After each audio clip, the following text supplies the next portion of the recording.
La Bible David Martin 1855. Épître de saint Paul aux Éphésiens. Éphésiens chapitre 1. Paul, apôtre de Jésus-Christ par la volonté de Dieu, aux saints et fidèles en Jésus-Christ qui sont à Éphèse. Que la grâce et la paix vous soient données par Dieu, notre Père, et par le Seigneur Jésus-Christ. Béni soit Dieu, qui est le Père de notre Seigneur Jésus-Christ, qui nous a bénis de toute bénédiction spirituelle dans les lieux célestes en Christ, selon qu'il nous avait élus en lui avant la fondation du monde, afin que nous fussions saints et irrépréhensibles devant lui en charité, nous ayant prédestinés pour nous adopter à soi par Jésus-Christ, selon le bon plaisir de sa volonté, à la louange de la gloire de sa grâce, par laquelle il nous a rendus agréables en son bien-aimé, en qui nous avons la rédemption par son sang, savoir, la rémission des offenses, selon les richesses de sa grâce, laquelle il a fait abonder sur nous en toute sagesse et intelligence, nous ayant donné à connaître, selon son bon plaisir, le secret de sa volonté, lequel il avait premièrement arrêté en soi-même, afin que dans l'accomplissement des temps qu'il avait réglés, il réunit tout en Christ, tant ce qui est aux cieux, que ce qui est sur la terre, en lui-même, en qui aussi nous sommes faits son héritage, ayant été prédestinés, suivant la résolution de celui qui accomplit avec efficace toutes choses, selon le conseil de sa volonté, afin que nous soyons à la louange de sa gloire, nous qui avons les premiers espéré en Christ, en qui vous êtes aussi, ayant ouï la parole de la vérité, qui est l'évangile de votre salut, et auquel ayant cru, vous avez été scellés du Saint-Esprit de la promesse, lequel est l'art de notre héritage jusqu'à la rédemption de la possession qu'il a acquise, à la louange de sa gloire. C'est pourquoi aussi, ayant entendu parler de la foi que vous avez au Seigneur Jésus, et de la charité que vous avez envers tous les saints, je ne cesse point de rendre grâce pour vous dans mes prières, afin que le Dieu de notre Seigneur Jésus-Christ, le Père de gloire, vous donne l'esprit de sagesse et de révélation, dans ce qui regarde sa connaissance, qu'il éclaire les yeux de votre entendement, afin que vous sachiez quelle est l'espérance de sa vocation, et quelles sont les richesses de la gloire de son héritage dans les saints, et quelle est l'excellente grandeur de sa puissance envers nous, qui croyons selon l'efficace de la puissance de sa force, laquelle il a déployée avec efficace en Christ, quand il l'a ressuscité des morts, et qu'il l'a fait asseoir à sa droite dans les lieux célestes, au-dessus de toute principauté, de toute puissance, de toute dignité et de toute domination, et au-dessus de tout nom qui se nomme, non seulement en ce siècle, mais aussi en celui qui est à venir. Et il a assujetti toutes choses sous ses pieds, et l'a établi sur toutes choses pour être le chef de l'Église, qui est son corps, et l'accomplissement de celui qui accomplit tout en tous. Éphésiens chapitre 2. Et lorsque vous étiez morts en vos fautes et en vos péchés, dans lesquels vous avez marché autrefois, suivant le train de ce monde, selon le prince de la puissance de l'air, qui est l'esprit qui agit maintenant, avec efficace dans les enfants rebelles à Dieu, entre lesquels aussi nous avons tous conversé autrefois, dans les convoitises de notre chair, accomplissant les désirs de la chair et de nos pensées, et nous étions de notre nature des enfants de colère, comme les autres. Mais Dieu, qui est riche en miséricorde, par sa grande charité de laquelle il nous a aimés, lors, dis-je, que nous étions morts en nos fautes, il nous a vivifiés ensemble avec Christ, par la grâce duquel vous êtes sauvés, et il nous a ressuscités ensemble, et nous a fait asseoir ensemble dans les lieux célestes, en Jésus-Christ, afin qu'il montrât dans les siècles à venir les immenses richesses de sa grâce, par sa bonté envers nous, en Jésus-Christ.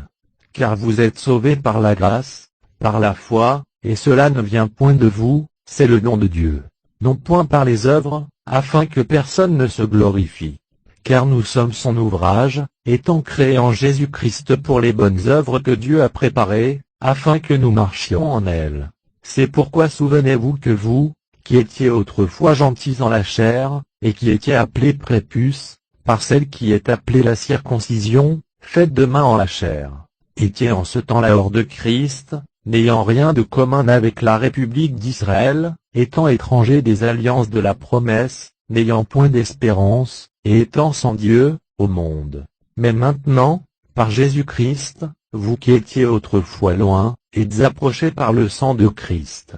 Car il est notre paix, qui des deux en a fait un, ayant rompu la clôture de la paroi mitoyenne, ayant aboli en sa chair l'inimitié, savoir, la loi des commandements, qui consiste en ordonnance, afin qu'il crée les deux en soi-même pour être un homme nouveau, en faisant la paix, et qu'il réunit les uns et les autres pour former un corps devant Dieu, par la croix, ayant détruit en elle l'inimitié. Et étant venu, il a évangélisé la paix à vous qui étiez loin, et à ceux qui étaient près. Car nous avons par lui, les uns et les autres, accès auprès du Père, en un même esprit. Vous n'êtes donc plus des étrangers, ni des gens de dehors, mais les concitoyens des saints, et les domestiques de Dieu, étant édifiés sur le fondement des apôtres, et des prophètes, et Jésus-Christ lui-même étant la maîtresse pierre du coin, en qui tout l'édifice, posé et ajusté ensemble, s'élève pour être un temple saint au Seigneur, en qui vous êtes édifiés ensemble,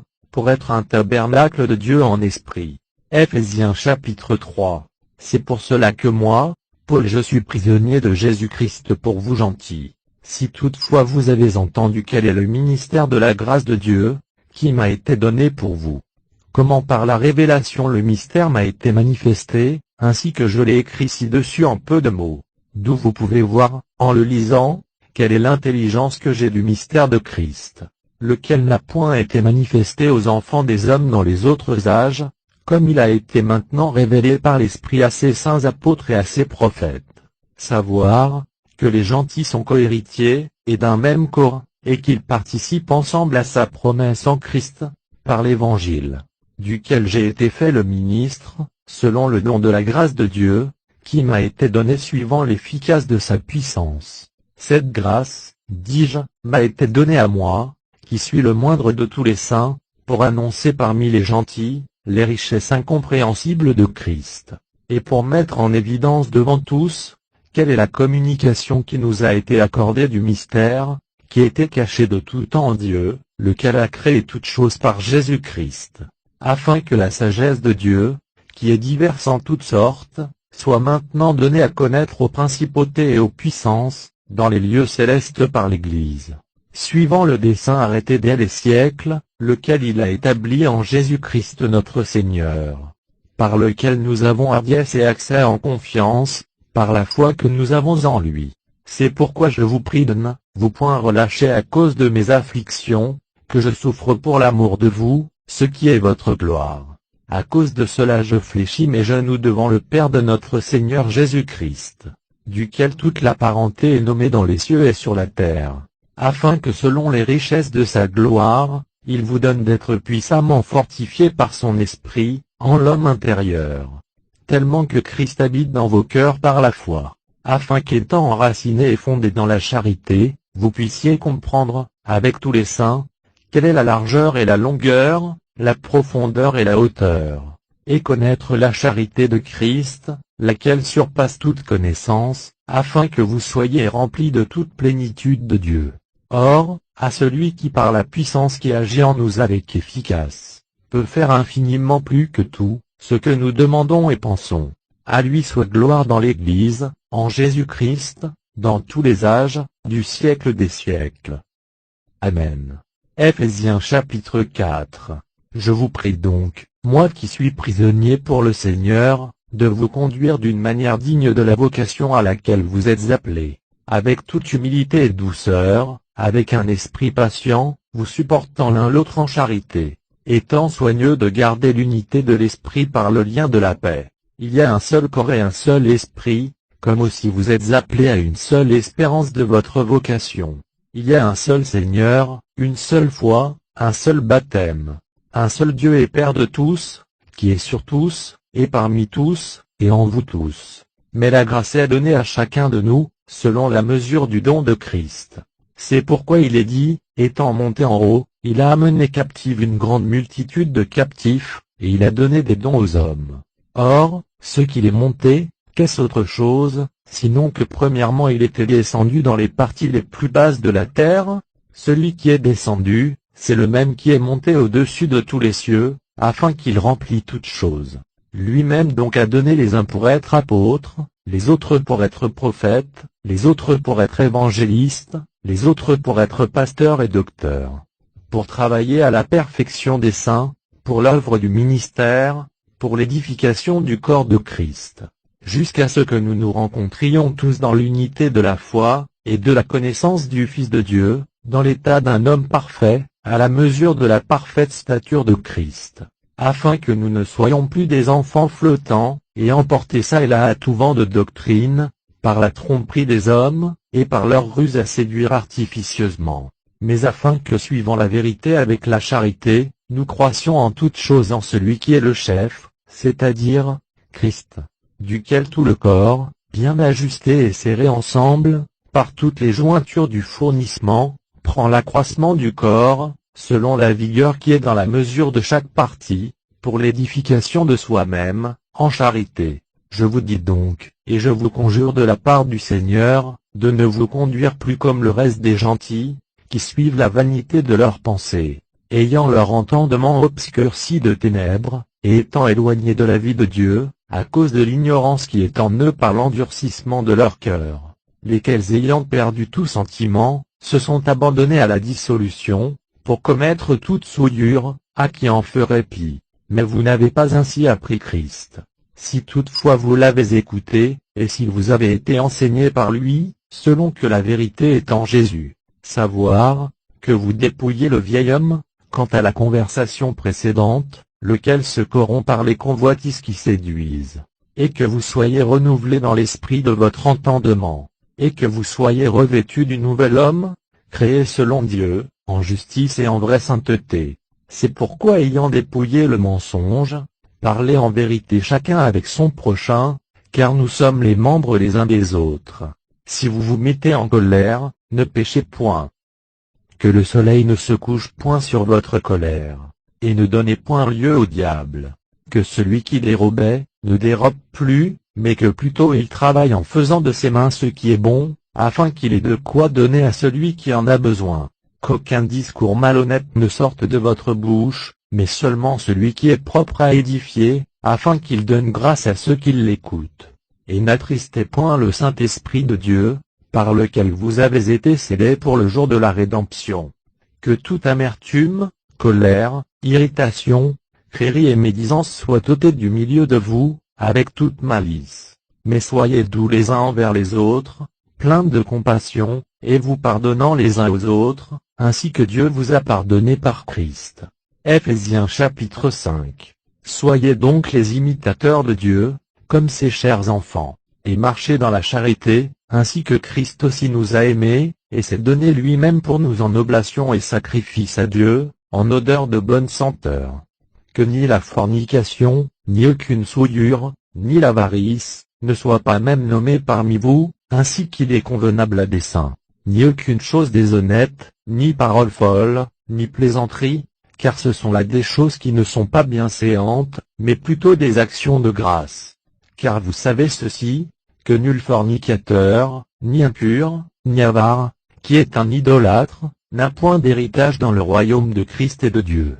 Que personne ne vous séduise par de vains discours, car à cause de ces choses la colère de Dieu vient sur les rebelles. Ne soyez donc point leurs associés. Car vous étiez autrefois ténèbres, mais maintenant vous êtes lumière au Seigneur, conduisez-vous donc comme des enfants de lumière. Car le fruit de l'esprit consiste en toute bonté, justice et vérité, éprouvant ce qui est agréable au Seigneur. Et ne communiquez point aux œuvres infructueuses des ténèbres, mais au contraire reprenez-les. Car il est même déshonnête de dire les choses qu'ils font en secret. Mais toutes choses étant mises en évidence par la lumière, sont rendues manifestes, car la lumière est celle qui manifeste tout. C'est pourquoi il est dit, réveille-toi, toi qui dors, et te relève d'entre les morts, et Christ t'éclairera. Prenez donc garde comment vous vous conduirez soigneusement, non point comme étant dépourvus de sagesse, mais comme étant sages, rachetant le temps, car les jours sont mauvais.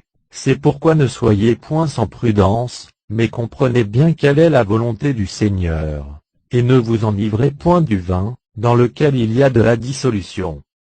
Mais soyez remplis de l'esprit, vous entretenant par des psaumes, des cantiques et des chansons spirituelles, chantant et psalmodiant de votre cœur au Seigneur, rendant toujours grâce pour toutes choses, au nom de notre Seigneur Jésus-Christ, à notre Dieu et Père, vous soumettant les uns aux autres, en la crainte de Dieu. Femmes, soyez soumises à vos maris, comme au Seigneur. Car le mari est le chef de la femme, comme Christ est le chef de l'Église, et il est aussi le sauveur de son corps. Comme donc l'Église est soumise à Christ, que les femmes le soient de même à leur mari, en toutes choses. Et vous, maris, aimez vos femmes, comme Christ a aimé l'Église, et s'est donné lui-même pour elle, afin qu'il la sanctifiât, après l'avoir nettoyée dans le baptême d'eau, et par sa parole, afin qu'il se la rendît une Église glorieuse, n'ayant ni tache, ni ride, ni autre chose semblable, mais afin qu'elle fût sainte et irrépréhensible. Les maris donc doivent aimer leurs femmes comme leur propre corps. Celui qui aime sa femme, s'aime soi-même. Car personne n'a jamais eu en haine sa propre chair, mais il la nourrit et l'entretient, comme le Seigneur entretient l'Église.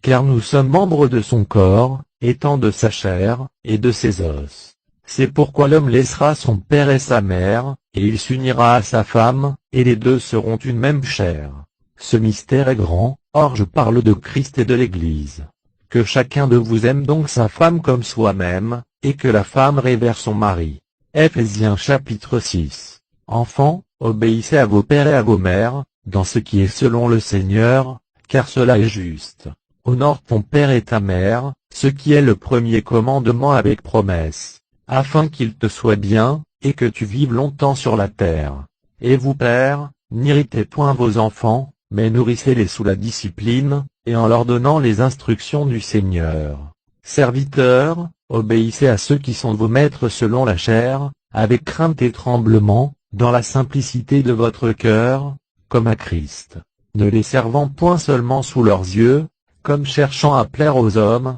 mais comme serviteurs de Christ, faisant de bon cœur la volonté de Dieu, servant avec affection le Seigneur, et non pas les hommes, sachant que chacun, soit esclave, soit libre, recevra du Seigneur le bien qu'il aura fait. Et vous, maîtres, faites envers eux la même chose, et modérez les menaces, sachant que le Seigneur est d'eux et de vous est au ciel, et qu'il n'y a point en lui acception de personne. Au reste, mes frères, fortifiez-vous en notre Seigneur, et en la puissance de sa force. Soyez revêtus de toutes les armes de Dieu, afin que vous puissiez résister aux embûches du diable. Car nous n'avons point à combattre contre le sang et la chair, mais contre les principautés, contre les puissances, contre les seigneurs du monde, gouverneurs des ténèbres de ce siècle, contre les malices spirituelles qui sont dans les airs. C'est pourquoi prenez toutes les armes de Dieu, afin que vous puissiez résister aux mauvais jours, et après avoir tout surmonté,